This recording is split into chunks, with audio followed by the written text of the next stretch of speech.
Haleluya, shalom, puji nama Tuhan. Saya percaya kita senantiasa ada di dalam perlindungan Tuhan. Walau dunia berubah, tetapi kasih Tuhan tidak pernah berubah atas setiap hidup kita. Sebab itu mari siapkan hati kita, kita akan menaikkan ibadah kita hari ini. Kita satu di dalam Tuhan. Haleluya, haleluya, luar biasa Engkau Tuhan. Keadaan boleh berubah di sekeliling kami, tetapi satu hal yang kami percaya bahwa Engkau Tuhan tidak pernah berubah dalam hidup kami. Engkau senantiasa setia menyertai kami, Engkau senantiasa setia memberkati kami. Sebab itu hari ini kami datang tersungkur di hadirat-Mu, datang membawa pujian syukur kami kepada-Mu Tuhan. Terima kasih, biarlah Engkau yang akan disenangkan hari ini. Dalam nama Yesus kami akan mulaikan ibadah kami. Haleluya, amin. Mari naikkan pujian bagi Yesus Tuhan. Walau dunia berubah, namun kasih-Mu Tuhan tetap sama di hidupku. Kau setia dalam setiap rencana-Mu. Ku percaya hidupku dalam tangan-Mu. Sekali lagi, walau dunia berubah, namun kasih-Mu Tuhan tetap sama di hidupku. Kau setia dalam setiap rencana-Mu. Ku percaya hidupku dalam tangan-Mu. Sampai detik ini ku melihat penyertaan-Mu sempurna. Sampai selamanya Kaulah Tuhan, satu-satunya pengharapanku. Sampai detik ini ku melihat penyertaan-Mu sempurna. Sampai selamanya Kaulah Tuhan, satu-satunya pengharapanku.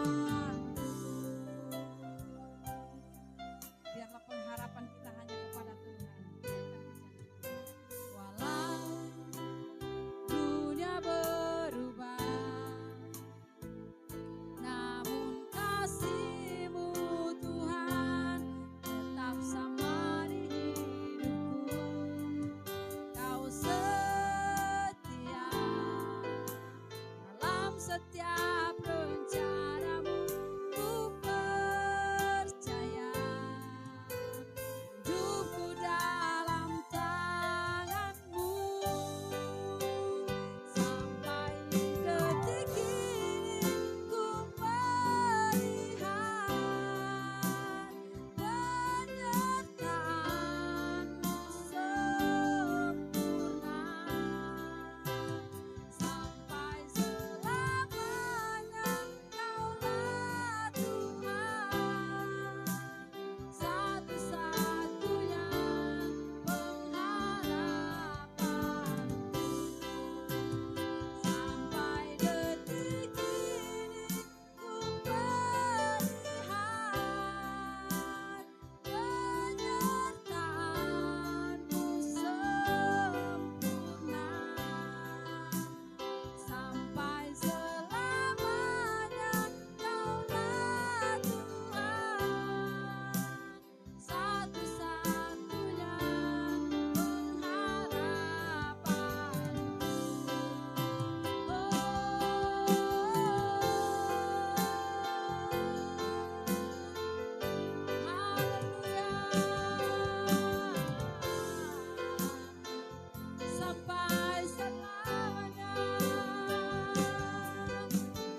sampai hari ini Tuhan, kami ada itu semua karena Engkau Tuhan.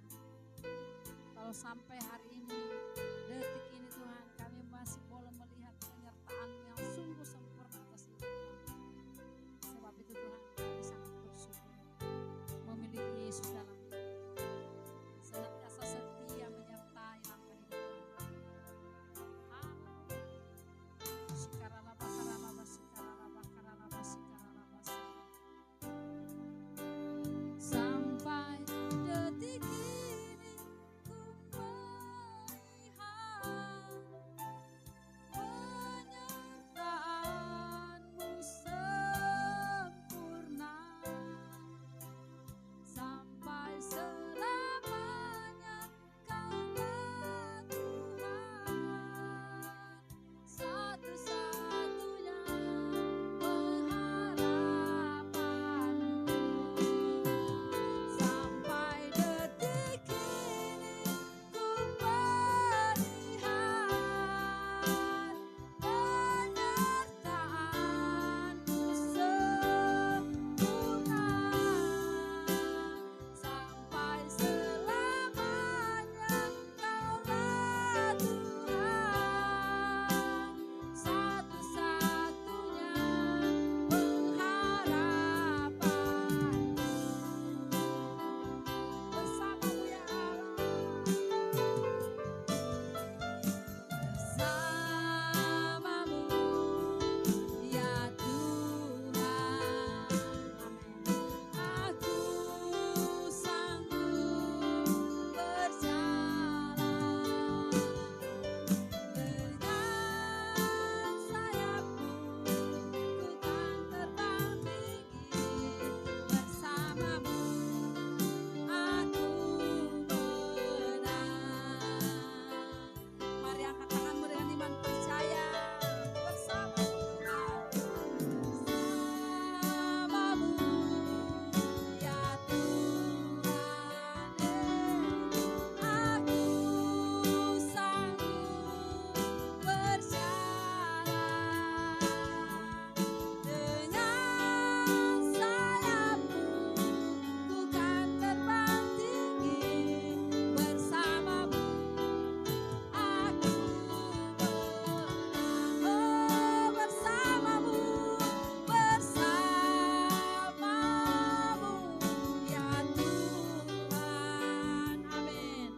Aku sanggup berjalan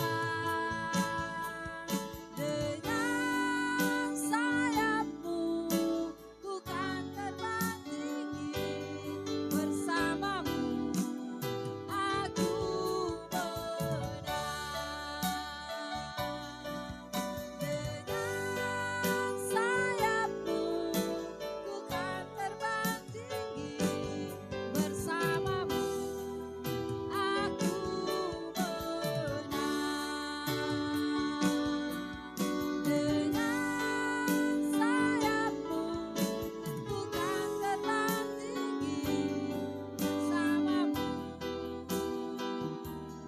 aku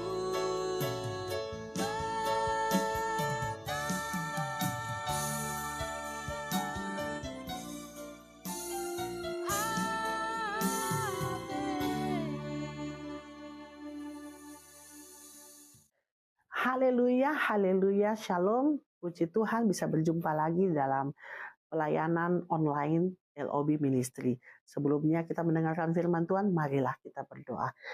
Terima kasih ya Bapa, kami sangat bersyukur pada hari ini kalau kami bisa berkumpul, bisa bersama, bisa berada dalam pelayanan online, dan hamba sendiri yang berada di dalam pelayanan ini. Terima kasih buat kesempatan, terima kasih buat kebaikan, terima kasih buat anugerah yang sudah Kau berikan pada kami semua.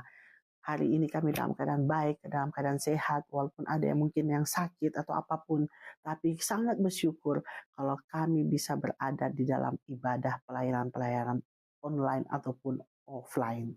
Terima kasih ya Bapak, sangat bersyukur. Kami mau sambut firman-Mu sehingga menguatkan kami, menghidupkan kami, memberkati kami, sehingga kami mau belajar untuk menjadi lebih baik, lebih kuat, lebih sabar dalam menghadapi apapun. Bahkan Tuhan, kami bisa melihat kebaikan Tuhan, kami bisa mendengar mujizat Tuhan, kami bisa melihat segala sesuatu yang menghidupkan hidup kami. Terima kasih, biarlah pelayanan ini, firman ini Tuhan menjadi hidup dalam kehidupan kami untuk kami lakukan sehari-hari. Terima kasih, sucikan kuduskan kami agar kami fokus dan kami mau belajar bersama-sama. Di dalam nama Tuhan Yesus Kristus, kami bersyukur, haleluya. Amin. Shalom. Hai. Luar biasa sekali, saya sangat bersyukur saya bisa bergabung terus di dalam pelayanan ini. Dan saya tidak akan pernah bosan karena Bapa saya di surga tidak akan pernah bosan dengan namanya firman Tuhan yang difirmankan atau diinjilkan ya. Oke, terima kasih. Puji Tuhan. Hari ini sangat baik walaupun di luar sana banyak sekali berita-berita, tapi saya percaya perkembangan tentang kebaikan Tuhan pun lebih banyak lagi beritanya. Amin. Oke, pada hari ini, pagi ini saya akan membahas tentang saudara itu penting. Saudara itu penting. Apakah saudara atau keluarga itu penting? Apakah keluarga dekat atau keluarga jauh? Apapun itu, apakah saudara itu penting? Saya akan menjawab, yes, itu penting. Kenapa? Karena di dalam kehidupan keluarga ada kasih Tuhan. Bahkan yang pertama kali mujizat terjadi yang Tuhan Yesus lakukan adalah di dalam keluarga, di dalam pernikahan.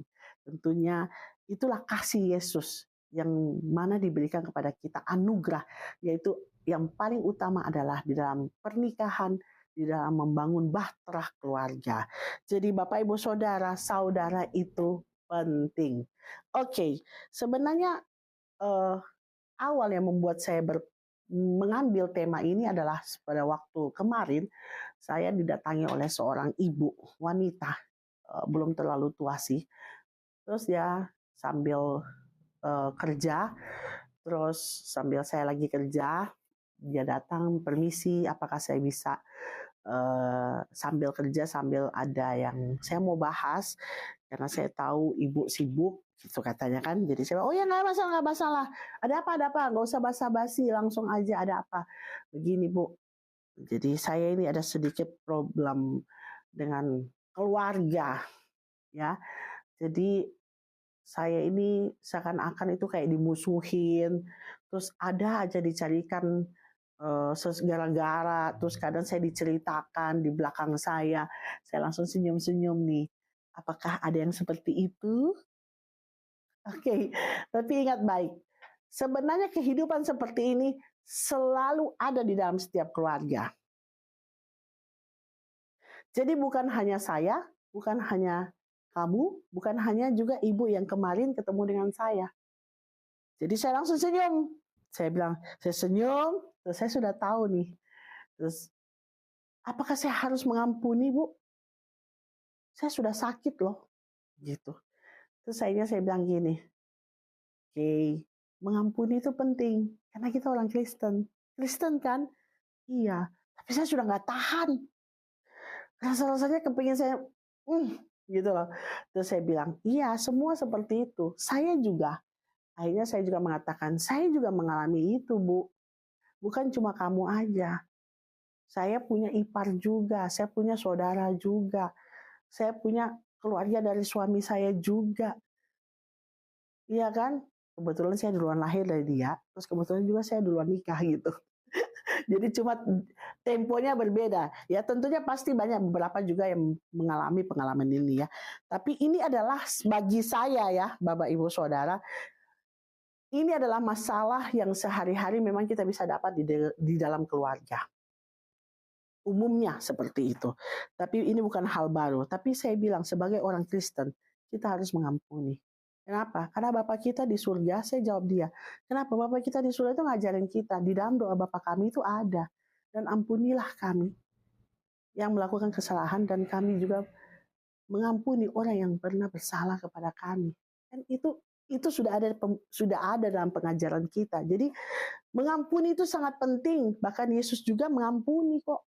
Pada waktu dia ditusuk di kayu salib, mengampuni yang menusuk. Jadi terus habis itu dia bilang, ya saya harus belajar mengampuni. Saya bilang iya, karena sangat penting. Karena saudara itu kadang-kadang kita bilang menyebalkan, kadang-kadang menjengkelkan, tapi kadang-kadang Bu, saya bilang ke dia itu belum mengerti bahwa betapa kita itu adalah orang yang akan bisa kemudian hari menolong dia. Suatu waktu kalau dia sakit, mungkin sudah kita lah orang yang pertama. Kenapa? Karena dia tidak sadar kamu itu orang baik. Jangan sampai kamu merubah itu sehingga kamu tidak mengampuni, makanya kamu akhirnya tidak jadi baik. Saya teringat langsung dengan peristiwa Yusuf. Akhirnya saya dan makanya saya mengambil tema ini, saya teringat langsung dan saya bilang, kita buka di Kejadian 50. Kejadian 50 ayat 20. Demikian firman Tuhan berkata begini, memang kamu telah mereka-rekakan yang jahat terhadap aku. Tetapi Allah telah mereka-rekakannya untuk kebaikan. Dengan maksud melakukan seperti yang terjadi sekarang ini. Karena ini pertemuan Yusuf ya, yang untuk menghibur hati saudaranya ketika mereka mengetahui. Ya. Terus yakni memelihara hidup suatu bangsa yang besar. Karena pada waktu itu Yusuf sudah menjadi orang kedua di Mesir. Jadi saya ingatkan ibu ini. Tapi kan saudara saya tidak begitu. Saya bilang iya, karena dia belum tahu rencana Tuhan. Kan dikatakan di sini, memang kamu telah mereka-rekakan yang jahat. Banyak orang mereka-rekakan kita yang jahat, tapi kita anak Tuhan sebagai orang Kristen, kita percaya bahwa ada rencana Tuhan. Maaf, belum tentu orang Kristen dia Kristen ya. Artinya belum tentu dia Kristen tapi dia percaya Kristus. Kalau dia percaya Kristus, dia tidak akan ada seperti ini, Bu, saya bilang. Nah, kamu yang sebagai orang yang percaya, kamu orang Kristen, kamu orang percaya, kamu harus tetap melakukan apa yang dijadikan dalam rencana Tuhan dalam hidupmu, sayang. Karena ini sudah jelas ada di firman Tuhan, bahkan di hidup saya. Saya pun, saya bilang, saya mengalami seperti ini. Kejadian memang Yusuf ini di luar nalar. Bahkan sempat, barusan aja saya mendengar berita, ada sekeluarga, akhirnya seorang kakak laki-laki membunuh adik perempuannya, berumur 62 tahun ya. Membunuh adik perempuannya bersama dengan anak perempuan dari adik perempuan ini, yaitu ponakannya berarti ya. Masih umur 37 tahun. Cuma gara-gara harta warisan. Ini berkeluarga.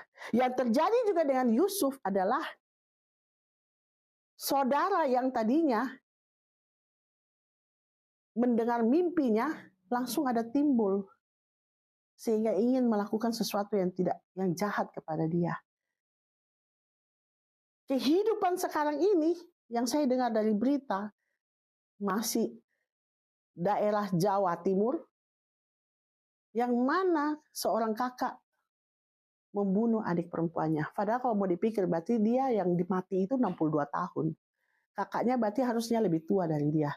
Coba bayangin, cuma karena tidak bisa menahan emosi, tidak bisa mengampuni, di umur 62 tahun ke atas yang mestinya harus enjoy dengan hari tua, dia harus masuk penjara, membunuh adiknya, membunuh ponakan, yang mungkin waktu yang saya belum tahu beritanya kenapa bisa terjadi, si ponakan juga ikut, masih umur 30-an, dia ikut dibunuh juga.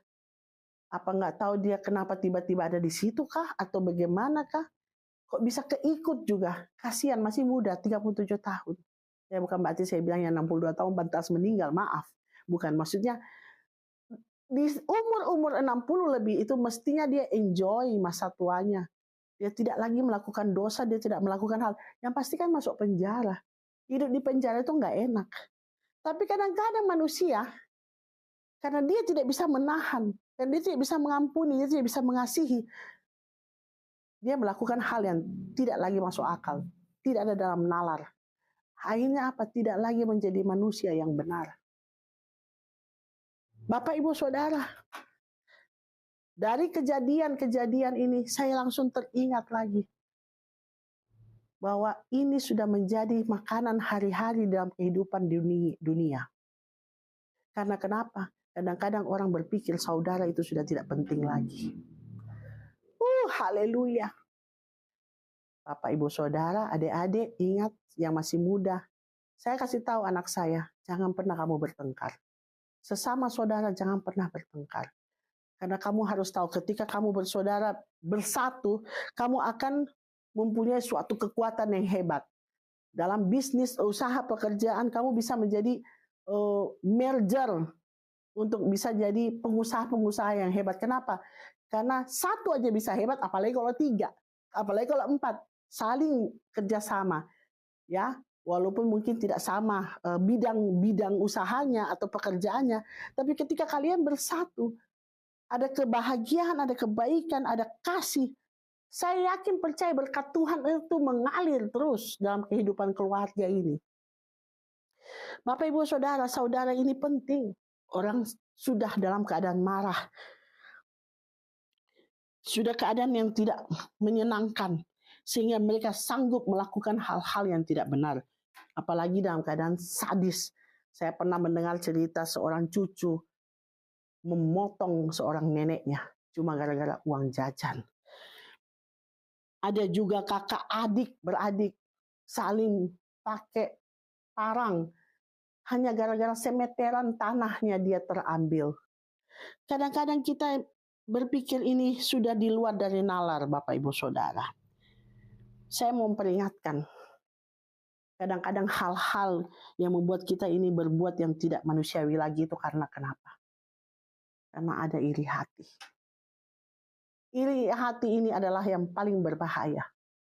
Suatu penyakit, suatu sikap yang paling tidak boleh ada dalam kehidupan kita.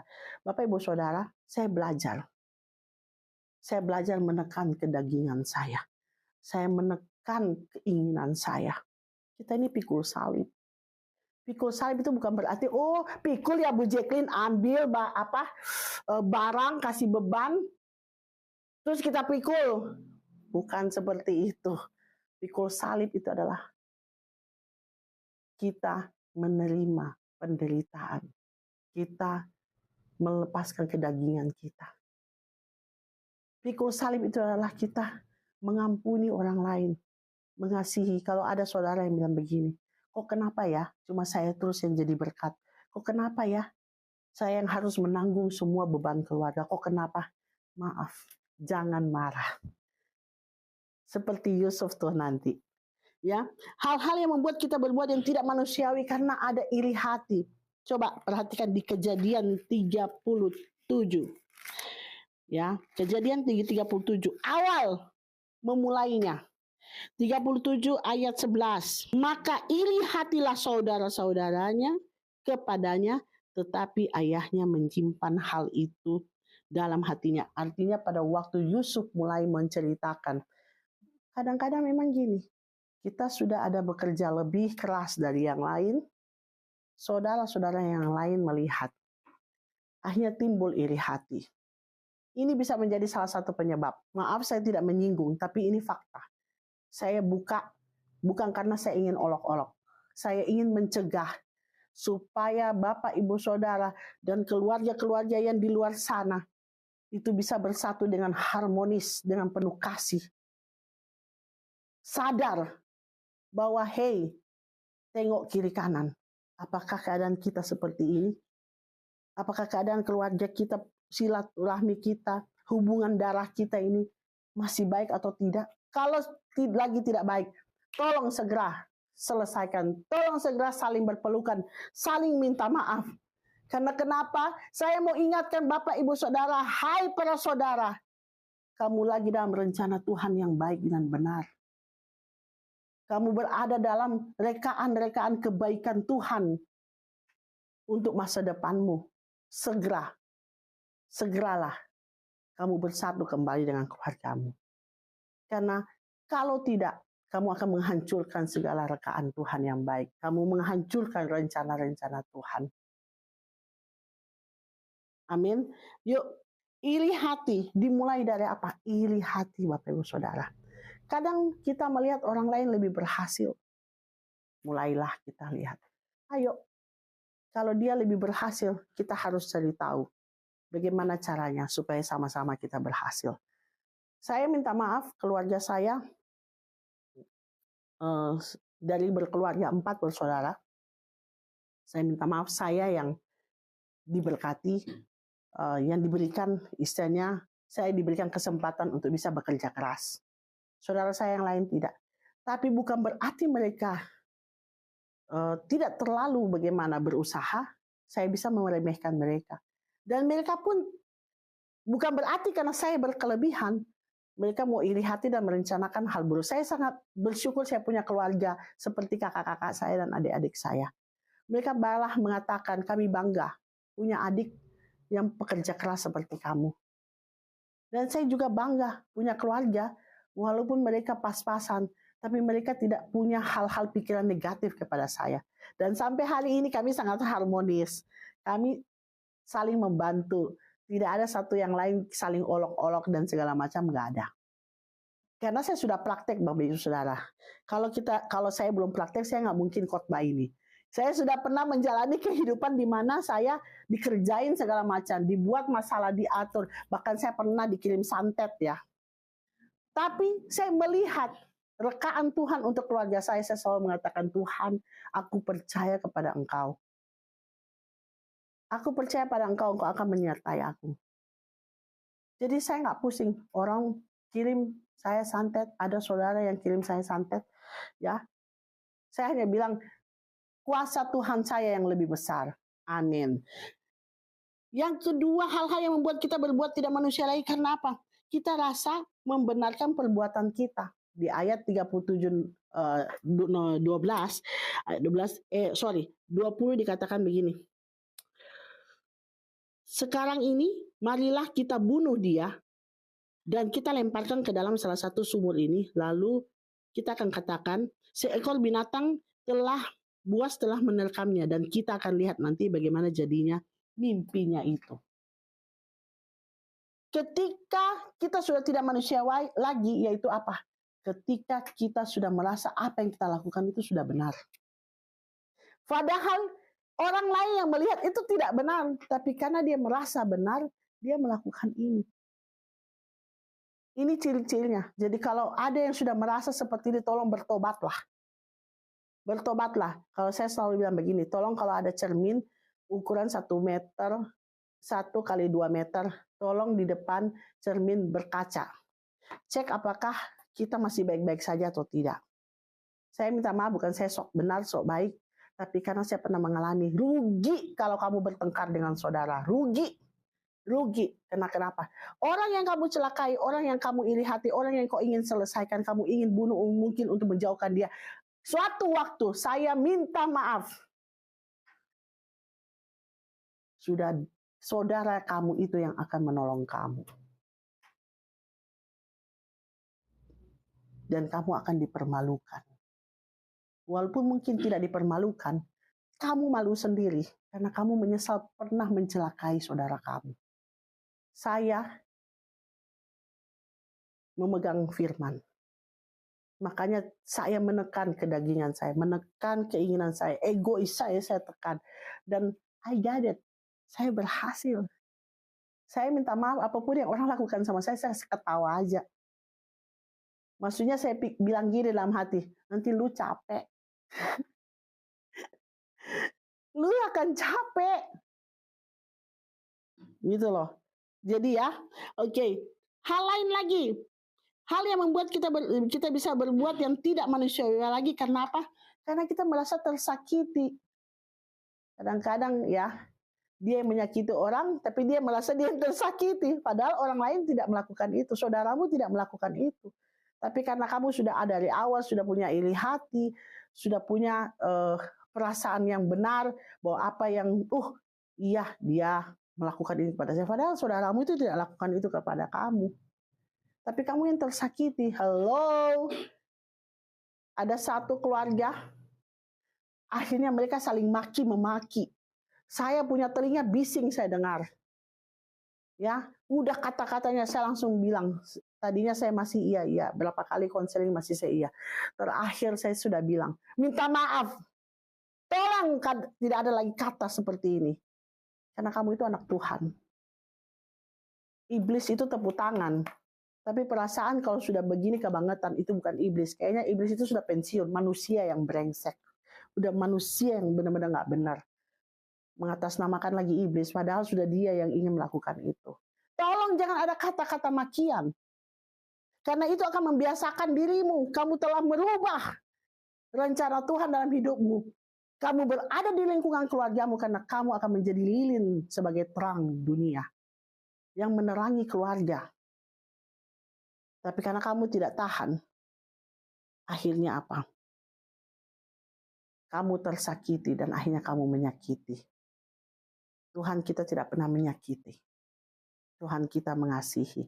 Tapi Bu Jacqueline saya sakit. Saya pernah sakit. Saya pernah dikerjai. Saya pernah di segala macam.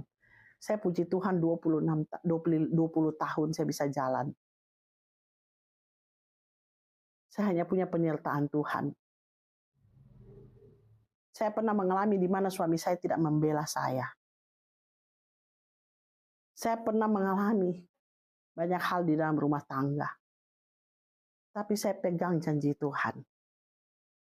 Kalau Tuhan mengizinkan atau mengizinkan saya mengalami hal ini, berarti Jacqueline kuat. Jacqueline sanggup. Karena Jacqueline yakin Tuhan pasti akan menolong.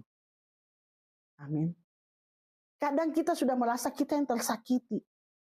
Halo, hati-hati anak Tuhan di sana. Jangan sampai kamu merubah rencana Tuhan yang baik.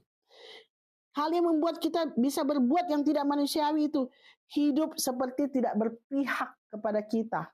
Padahal sebenarnya kamu ini masih dikasih anugerah yang baik. Kamu merasa hidupmu itu merasa tidak baik-baik saja, orang lain yang lebih baik. Lah, kamu nggak tahu orang lain itu lebih susah dari kamu, tapi nggak pernah ngomong-ngomong sama kamu. Sekarang lagi ngetren orang banyak pinjam duit. Cerita-cerita susah-susahnya dia. Gantian kalau saya ceritain susahku juga. Akhirnya dia bingung. Ternyata Ibu Jacqueline lebih susah ya dari kita ya. Kadang kita merasa hidup kita tidak baik. Orang lain lebih baik. Padahal hidup kamu itu lebih baik. Coba. Sekarang bulan apa? Bulan November. Ntar lagi Desember. Buktinya kan masih hidup. Sepanjang tahun 2024 dikata 2020 akan resesi, akan segala macam. Puji Tuhan Bu Jacqueline ada tambah sekilo nih dagingnya. Bukan kurus. Kadang kita bilang hidup tidak berpihak lagi kepada kita. Seakan-akan kita ini paling susah. Sehingga apa? Kita sanggup melakukan hal yang tidak manusiawi lagi kepada orang lain. Karena ada perasaan ini. Padahal ketika kita mengucap syukur kepada Tuhan. Seperti Yusuf. Dia mengalami segala dera penderitaan. Dia merasa dia sakit juga ya. Waktu dia dibuang, dijual. Dia didera dengan perasaan masih umur begitu ranum. Terpisah dari orang tua. Tapi dia masih tetap bersyukur kepada Tuhan. Makanya penyertaan Tuhan terjadi kepadanya. Selalu disertai Tuhan, selalu ditolong Tuhan. Hati-hati. Jangan pernah punya perasaan bahwa hidup kita itu tidak baik-baik saja. Padahal kita baik-baik saja. Amin. Hal yang lain lagi yang bisa membuat kita berbuat tidak manusiawi. Karena apa? Karena kita bangga dengan perbuatan kita. Sudah bikin kesalahan, bikin dosa, bangga. Ya ampun. Begitu banyak orang bikin. Katanya kalau di TikTok itu semakin nyeleneh, katanya semakin laku, semakin dibayar. Ya ampun. Bangga dengan perbuatannya. Malah yang tadinya baik-baik saja, menjadi waduh, yang tadinya mukanya polos, begitu baik, sekarang minta ampun make upnya itu udah, terus ditambah dengan sini sana itu, hidung sudah satu di sini. Perasaan, maaf ya, biasanya sapi yang ditaruh di sini kan. Sorry, nggak bikin. Oke, dibilang gini, oh itu Bu Jacqueline itu art, seni itu seni katanya gitu ya. Oke, fine, saya mengerti. Tapi sorry, tubuhmu adalah kudus. Itu milik Tuhan.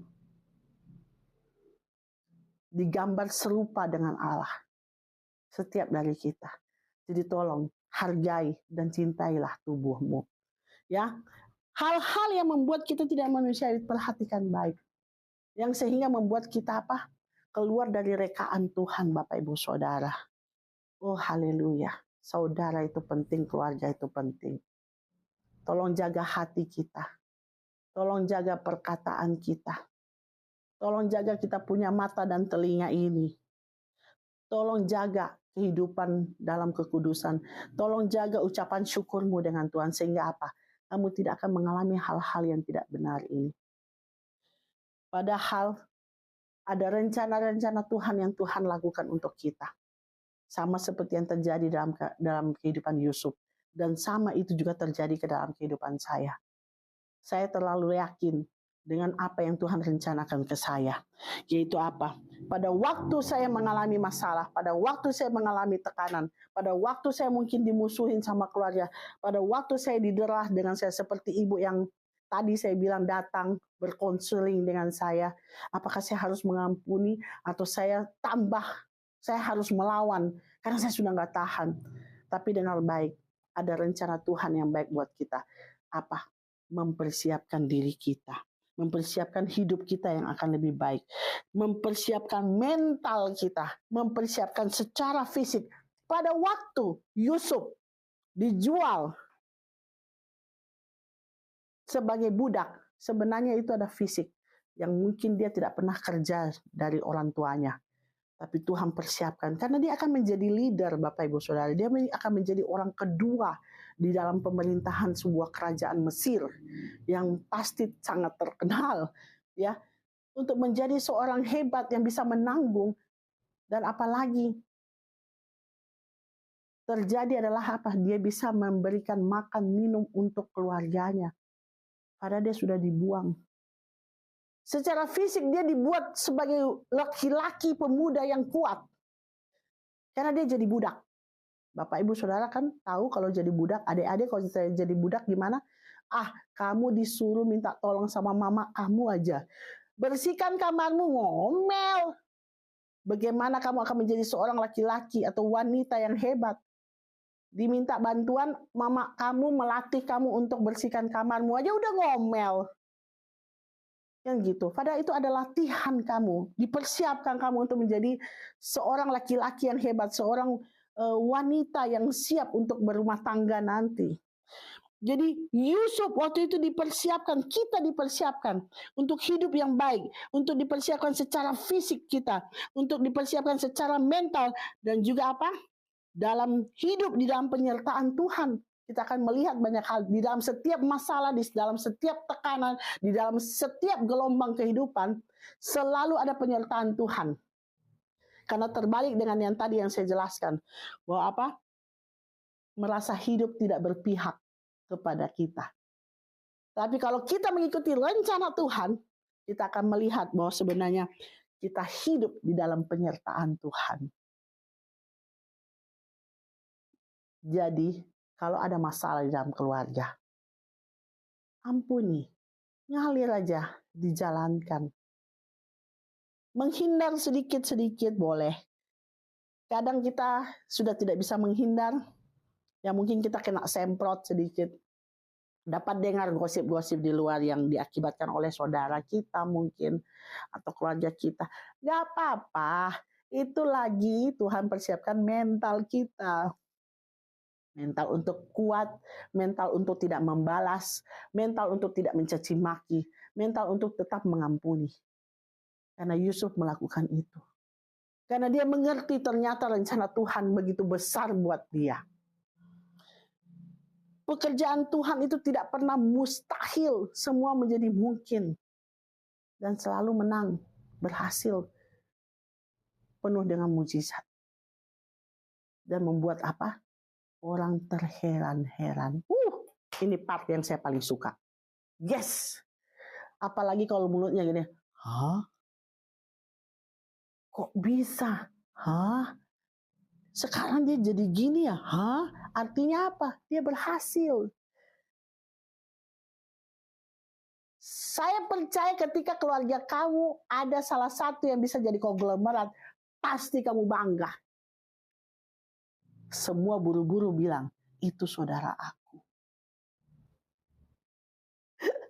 Ini fakta.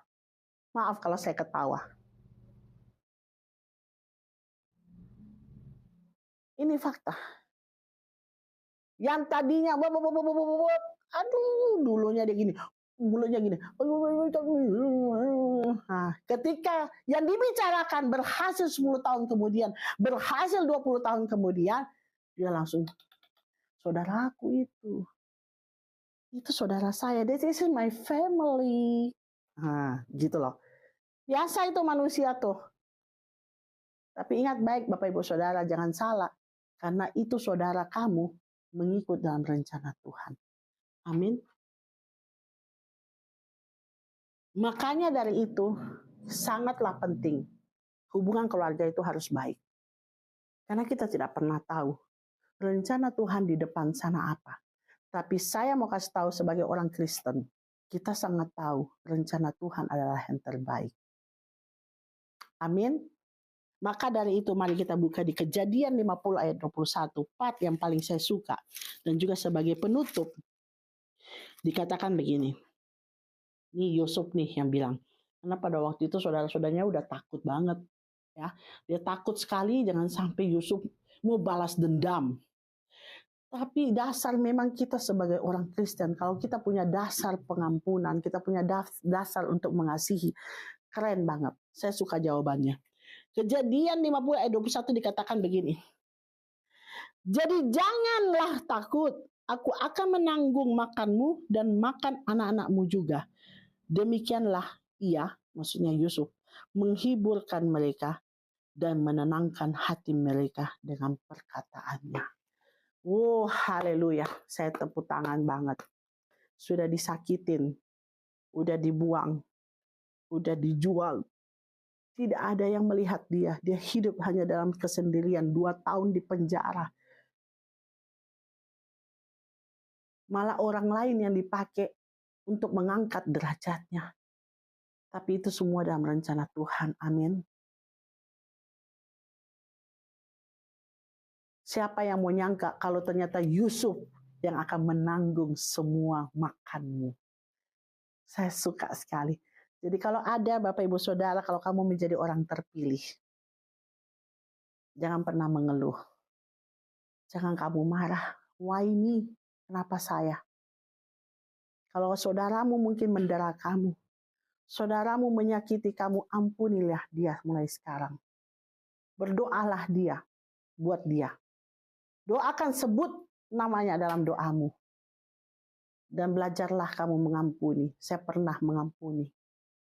Sampai saya bukan hanya berdoa sujud, tapi saya lurus dan saya bilang, sanggupkan saya untuk mengampuni mereka.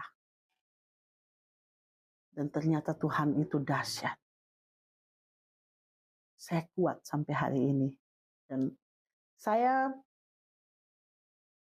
berterima kasih banget kalau saya kenal Yesus. Ini pengalaman pribadi saya Bapak Ibu Saudara, sungguhan. Bahwa saya mengalami banyak hal, tapi saya mengenal Yesus. Dan pada sekarang ini saya menikmati tuayan-tuayannya. Apa yang sudah saya tabur pengampunan, tabur mengasihi. Saya menikmati kasih karunia Tuhan saat ini. Dan saya menjaga itu supaya jangan lalu dari saya. Amin. Pesan saya ya, bahwa kita harus menjalin hubungan baik. Jangan cuma saudara, tapi dengan siapapun. Karena kenapa? kita akan menjadi orang yang terpilih. Seperti Yusuf, menjadi orang yang tidak disangka-sangka, sesuai dengan mimpi awal, yang mana Tuhan mengangkat dia. Saudara-saudaranya akan sujud menyembah dia. Tidak apa-apa kalau orang lain tidak percaya, tapi biarlah kita tetap percaya dengan rencana Tuhan. Amin. Mari kita berdoa. Terpujilah Engkau Tuhan, terpujilah Engkau Bapa. Terima kasih ya Bapa atas segala kebaikan-Mu. Kalau pada hari ini kami masih bisa diberikan kebaikan Tuhan, kami sangat bersyukur dan berterima kasih. Biarlah firman ini Tuhan menjadi firman yang hebat, yang luar biasa dalam kehidupan kami. Biarlah Bapa, ampunilah kami dari segala dosa kami, segala kesalahan kami, kemarahan kami, kekecewaan kami. Ampunilah kami Tuhan. Biarlah dilakukan segala sesuatu ini Tuhan, agar kami menjadi pribadi yang mau mengasihi dan mengampuni. Hamba berdoa Tuhan, buat keluarga-keluarga yang ada. Kiranya Tuhan memberkati, tutup bungkus dalam nama Yesus, mengikat dengan tali kasih Kristus, sehingga keluarga-keluarga yang berada, yang sedang mendengar atau menonton ini Tuhan, diberkati di dalam nama Yesus, oleh tali kasih cinta Yesus yang begitu luar biasa, sehingga mereka terikat dan saling mengasihi serta mengampuni. Begitu banyak keluarga-keluarga yang tercerai-berai, begitu banyak keluarga mungkin yang sedang melakukan perselisihan, salah paham Tuhan. Hamba berdoa dalam nama Yesus, damaikan mereka. Jamah hati mereka, sentuh mereka. Biarlah malaikat surgawi Tuhan untuk bersama-sama melingkupi mereka, menyentuh mereka. Supaya ada damai sejahtera di dalam kehidupan, dalam hati mereka. Pikiran-pikiran yang tidak benar Tuhan, biar lalukan dalam nama Yesus. Kalaupun mereka diizinkan untuk melalui itu, biarlah Kau kuatkan mereka Tuhan. Tetap Tuhan, Kau tuntun mereka, Kau tolong mereka. Biarlah damai sejahtera melingkupi kehidupan keluarga. Baik itu suami istri, bersaudara kakak adik, atau mungkin ipar, anak mantu, mama mantu, bapak mantu, dengan anak mantu. Hubungan saudara, dekat, sepupu, ataupun jauh. Tuhan berkati dalam nama Yesus. Oh haleluya. Biarlah dunia ini Tuhan diikat oleh kasih setiamu Tuhan. Oleh tali kasih cintamu Tuhan. Sehingga biarlah damai sejahtera melingkupi kehidupan kami. Terima kasih Tuhan, terima kasih. Biarlah firman-Mu tergenapkan oleh Engkau. Hamba sudah selesai. Hamba hanyalah sebagai jembatan. Tapi percaya dalam nama Yesus Kristus, Roh Kudus akan mengalir di dalam pikiran dan hati setiap yang menonton ataupun yang mendengarkan. Biarlah mereka dijamah dan mereka akan merasakan bahwa mujizat-mujizat akan terjadi dalam kehidupan keluarga mereka. Diberkati masa depan mereka, pekerjaan usaha pekerjaan mereka. Diberkati pelayanan mereka, gereja-gereja hamba-hamba Tuhan yang ada. Diberkati hubungan gembala dengan jemaat. Diberkati dalam nama Yesus Kristus juga. Tuhan berkati, selamatkan kehidupan kekeluargaan ini. Karena dalam kehidupan keluarga itu penting, saudara itu penting. Ikatan keluarga itu penting. Di dalam nama Tuhan Yesus Kristus. Terima kasih, sekali lagi hamba sudah selesai. Biarlah damai sejahtera yang akan memberkati dan akan menyelubungi kita di dalam kehidupan kita. Dalam kehidupan keluarga kita, dalam kehidupan masa depan kita. Kiranya Tuhan memberkati kehidupan sekeluarga yang ada. Tuhan memberkati pekerjaan dan masa depan anak-anak. Di dalam nama Tuhan Yesus Kristus, mulai dari sekarang selama-lamanya. Haleluya. Amin. Puji Tuhan, haleluya. Amin.